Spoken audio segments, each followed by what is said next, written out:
Yo, YouTube! YouTube. Bro, I don't know why I stole that shit from Quan, bro. It's your boy Titan Summer Gang. We're going to be reacting to chapter 1149 of One Piece, bro, from the man Zonin. Alright, there are a few pressing matters that we want to talk about. Actually, there's one main one. Oda's dislike for theories, bro, because most of them, or not most, the ones that he be seeing are accurate and they kind of fuck up his storytelling. Because if you see what you envisioned for your audience to see from your audience, you kind of want to switch it up now. Because imagine like this nigga's trying to make a whole masterpiece, bro, and we already decide what's gonna happen. What's the point of making it now? You feel what I'm saying? So he's kind of like pressed on that, but he's not saying stop outright. He's just saying that's kind of annoying. And I did see like a video where who was it? I forgot. O'Hara. I don't know if you guys know who O'Hara is, the YouTube channel. But they were saying that they got the rough translations of the radio interview they were having. It wasn't even Oda that said so. Someone was paraphrasing what Oda actually said. And they were saying that like the theories are kind of like getting in the way of his storytelling. But let's just ignore that for now. Obviously not Oda's wishes, but like let's ignore that topic for now. We're getting into chapter 1149, bruh. What? Emu taking over Gunko. She knows Brook, or Brook knows her. How long has Emu been in control of, and why her? Why her specifically, bro? Like, why? She seems so random, bro. People were theorizing that it was actually Jewelry Bonnie's mom, Kuma's wife, Jenny, which I copped for a bit because they were drawing her with pink hair and I couldn't see her with any other color hair, you know. But it's cool. We're gonna get into this and see what's actually going on. Alright, y'all, let's get into it. So in the new chapter 1149 of One Piece, we're seeing Emu show up at the end of the chapter in Elbaph. They're like taking over Gunko's body. So Emu is essentially the final boss of One Piece, the shadow leader of the world government. And this is the first time we've ever seen them do anything like this. We didn't even know that they could do this, take over somebody. I mean, I know it's been implied that Emu is giving like the Holy Knights and the Gorosei their powers of like regeneration. So my theory on this specifically, I made a reel on this, is that Emu and the Gorosei and the Holy Knights, their connection is basically the same as a swordsman to their sword when they make it into a black blade. They permanently imbue their haki into the blade, right? That's what I think Emu is doing now with these hosts or vessels. But now Ganko is like a step further because like she's genuinely being controlled by Emu. You get what I'm saying? She's being controlled. She doesn't have her free will while she's fighting to get it back, right? Which means like there's something like Emu's controlling her somehow, bro. Like I can't say it's the same as the other people. Otherwise, he would have taken control, or she would have taken control of Saturn on Egghead, right, and done the mission on his own. But nah, they didn't. They just stole the powers back. They took their haki back, you know. So that's kind of like a confusing matter. How is this different to the Gorosei?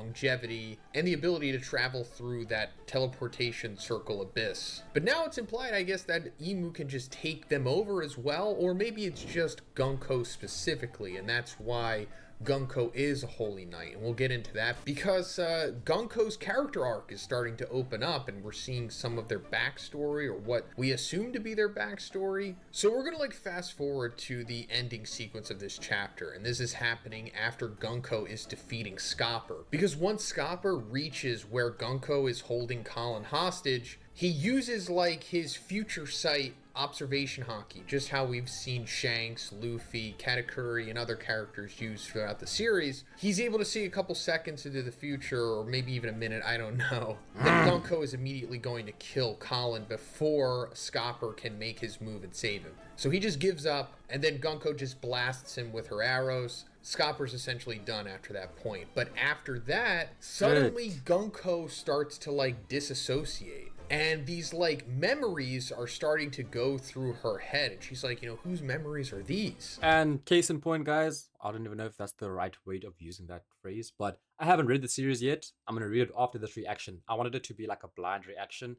I know I'm kind of messing myself up by hearing someone else interpret the chapter for themselves, but it's cool.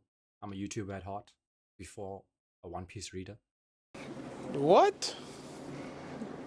Bro, what are you talking about, man? Nah, that's cap actually. Just for today. So it has to be Gunko's memories because, it's Gunko remembering them. But she sees like this woman crying out, and it looks like Gunko. Especially because at the end of this chapter, Gunko's hair is like fully revealed, and she has longer hair than what we thought. Kind of looks like Ginny's hair, although I don't think Hello. Gunko is Ginny. I know that was a theory that we had talked about before, but it's a And I person bought that theory. Now you can throw it away like it was nothing. Nigga, you made me believe something. Nigga, you made me believe something. Come on now, bro. looks just like Gunko. We don't see her eyes, but we see like the bottom of her face, which Gunko's is always covered by the bandages. And this person is screaming out, "Father!" which we'll go into, because the next memory that There's no way Gunko is Emu's daughter, bro. That can't be it. Gunko is like remembering here is a little girl with Brook. That's right. It's like a silhouette of Brook holding hands with this little girl. No. Nah, gang. It can't be. Who I'm assuming is Gunko, because why not? I mean, maybe it's not Gunko, maybe it's Gunko's daughter. So much to speculate about, but this all means or points to Gunko having a previous relationship to some extent with Brook. And since we're hearing father being called in this flashback that Gunko's remembering, it's possible that Gunko is the daughter of Brook. Stop it. I was going to say it. But I decided not to. But since he said, let's dive into it, bruh. I don't know how to feel about this, because when Brook mentioned that he remembers her, there wasn't any sort of like, Gunko, my daughter. You know what I mean? There would have been a little bit of that, bro. You get what I'm saying? And look at him in this little screenshot. He's emotional. He's an emotional guy. There's no shot it would have been stoic meeting his daughter unless his daughter chose Emu's side back then. Unless in the crusades that he was doing with the, what's name? Was it a mercenary squad or an attack squad or something like that he was in?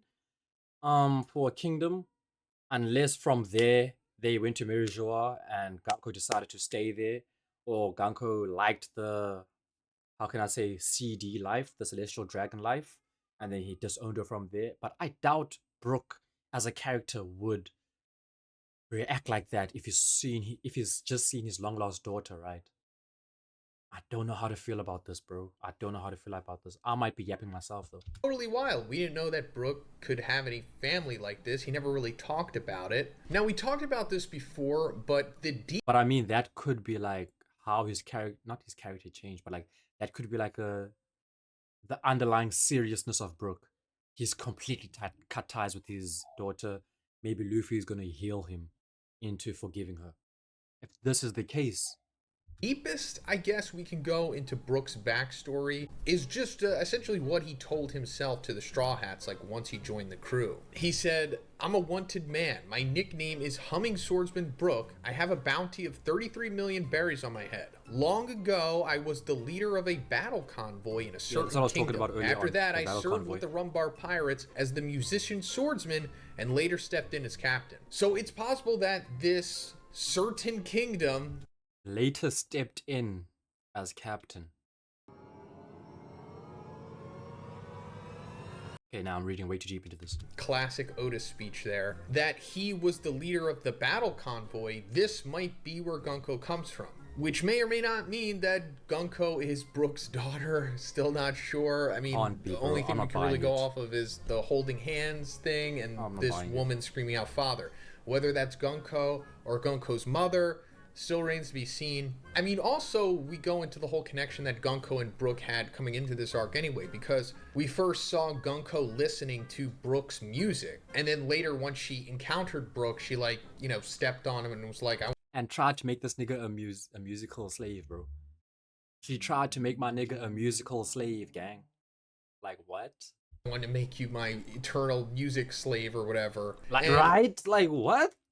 Interestingly enough, usually when Brook gets into situations like this with women, he asks And wait, wasn't Emu the one controlling Gunko at this point? Or was this Gunko's free will? See their panties, but he didn't do that. Oh, no. Emu takes control of Gunko later on. Okay, with my bad, my Gunko. bad. I After mean, this. granted, you can already kind of see them, but still, he didn't ask, you know? So does that mean it's his daughter? I don't know. Nah, But at the minimum, they have some history together. And that definitely. history is super interesting, aside from all of that, simply because of the fact I'm that gonna it's so. decipher this chapter a lot more when I read it for myself, but for now, I'm not copying the fact that Ganko is his daughter or granddaughter or anything like that. Maybe she was like a stray that he picked up after her father passed away. Or, oh my days, what if Brook's battle convoy killed Ganko's father? And they took Ganko, or he took Ganko under his wing, or basically protected him. I mean, or basically protected her. And on the way back to his kingdom, he basically like was playing the music for her to comfort her. And that was like that traumatic, like she's traumatically connected to that music because that's what helped her get over the fact that her father was just slain. You know, that's crazy. That could be a development and a half. So long ago, right? Because this had to be like over 50 years ago, because Brook was just chilling in the Florian Triangle, as a skeleton after consuming the soul fruit for I 50. still don't get how this nigga is not clinically insane. 50 years, gang. One man. Not even on the land where you can plant shit. You're on the ocean, dog. With your homie skeletons around. Stop it, bro. You lost your mind. But he doesn't have a mind. Yo ho ho ho. Wee. That was whack as hell. 50 years before the Straw Hats found him. So this was before that for sure, obviously, many years before that. So there's something going on with Gunko. And her screaming out in this flashback could mean that this was the moment when she was taken away by the Celestial Dragons or whatever to Mary Joie. And then for some reason she was brainwashed, became Gunko, the Holy Knight, and is seemingly possibly being used as like a vessel for Emu, or a possible vessel for Emu. Maybe that's why she's being used here. Going back to what I said earlier about, I'm not sure if all the Holy Knights can be taken over by Emu, or it's just Gunko. Now let's go into Emu taking over Gunko, because Emu suddenly starts speaking to like the Holy Knights telepathy. What if it's just Ganko because she doesn't have quote unquote the will to live? You know? Some shit like that. She's like an empty vessel. I don't know where I'm going with this, but all the other characters seem to know, like, how can I say, they seem, their characters are full. You know what I mean? Ganko is like so quiet, reserved. She has her own little moments, you know? But like, I don't know. I don't know. She seems empty, bro. Telepathically, which we know that Emu can do. She did it with the Gorosei. And she's like, why are you taking so much time? The Holy Land is engulfed in flame. We need the military power now. And then Emu takes over Gunko and says, I will demonstrate what it means to be ruled by God. So, yeah, pretty crazy development. This is the first time, like I said, we've ever seen Emu do this. And this further makes me think that Emu cannot leave Mary Joie, or simply cannot go outside. No, Emu's scared. She or he is a scared little bitch. Straight up. Emu is a scared little bitch. They can leave, bro. What in One Piece tethers you to a certain place? What ability tethers you to a certain place? Besides, for the mirror dimension, you have to leave with branch. One thing I just realized while editing this video is that people without shadows also can't go to the sunlight. I tried to look if Emu had a shadow in any of the videos or clips that they shown in, and I couldn't find any with a shadow. And there could be two things happening here. Either someone back then with Gecko Moria's devil fruit took away Lily's shadow and put someone else's shadow, or an amalgamation of many shadows, into Lily, and she was basically the vessel. Or in a surprisingly scarier reality, Emu could have the amped up version of Gecko Moria's ability and is able to spread out their own shadow to basically enhance other people, which could be what's happening with the Gorosei and the Holy Knights. But I'm not really like copying that. That's just a thought. Yes, I'm a Core Brulee branch. Like, how, like, what other ability makes you tethered to a certain place, bro. I don't know. Maybe I do, but I just don't know right now. Talked about this before in a collab with Sai. We went over the theory that it's possible that Emu's weakness is sunlight, like vampire style. Maybe even worse than a vampire. Not really sure, but it's possible that whatever's going on with the Emu can't go And out. that also falls into the my latest video before this one. I was talking about Luffy's real dream. That is making the sun shine the whole time, casting out all the shadows. And if Emu has like a vampiristic type of characteristic, pause. Vampiric is the word I was looking for. Vampiric characteristic. That could be like tying into that Luffy dream, bro, making the sun shine the whole time. That's where that night and day try to clash. You feel me? Oh, Oda can cook, bro. He knows how to cook. No, like he taught Gordon Ramsay how to cook. Not literally. Gordon Ramsay just watched Sanji do some shit. He read One Piece and instinctively knew how to make a beef Wellington. Just believe it. Onto the sunlight, and that's why she needs to take over Gunko here, because otherwise she would have just used the abyss to teleport there like the Gorosei did, right? Now, not confirmed, and this could just be a way of Oda building up the tension with Emu, not wanting to... Is it me or Emu looks like Robin? ...show this card immediately. I mean, this is already a big deal, Emu coming here, but I think this further points to... That looks like Emu, reminds me of... can't go out in the sun or something. Now, Emu saying that they're taking so long, that crown has is to do crazy. with the Holy Knights trying to convince the Giants to fight for the world government. But apparently they need that, like, now. They need the Giants at Marijual right now because it is on fire, it's being attacked. I guess it's implied that it's the Revolutionary Army, right? Attacking them, like finally making their move. And that's also interesting because it's like, why do they need the Giants that bad? At Marijual right now, they have the Gorosei, the other Holy Knights, Shamrock should technically be there, and then the Admirals could come there too. Like Aki Inu could go there, he's not that far away, and then whoever else they have. So why do they need the Giants that bad? They have more than enough to fight against the Revolutionary Army, unless it's more than that. We still don't know who's attacking it or what's going on, but it makes you wonder, like, they have plenty, but maybe it's not that simple. But now that Emu is taking over Gunko here, we're seeing, like, Conqueror Haki Lightning, or maybe even something more than that coming off of Gunko here. And like I said, her hair's being exposed much longer than what we thought it was. And now Gunko has Emu's eyes. So what can be done here? Not much. There's only a handful of characters who would be able to deal with something like this. Bro, I just need Luffy to look at Gunko in her emu eyes and say, I'm coming for you. The same way he was on that phone call with Big Mom. My name is Monkey D. Luffy, soon to be king of the pirates. Come here. Let's chat in the new world. Sure thing. Be there soon. I like this island. It's too risky to trust you with it. Once I get there, I'm gonna kick your ass. And then I'll make Fishman Island my territory! Yeah, I'm coming for you. I'm gonna be Pirate King. And the way I do that is by stopping you. Bro, like, looking at him in his eyes. Oh my days, that would be peak cinema. This could be exactly what Oda was talking about with the theories, bro.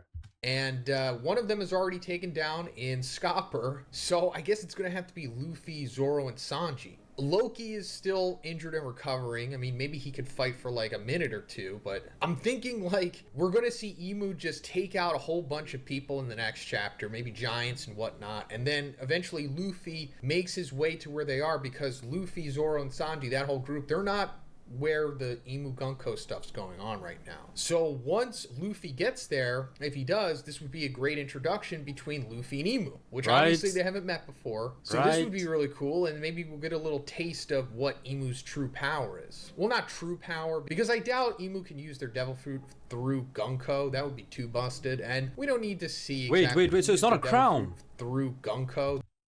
It's like a head wrap that's like going up. I thought that was a crown. What is this? What's this?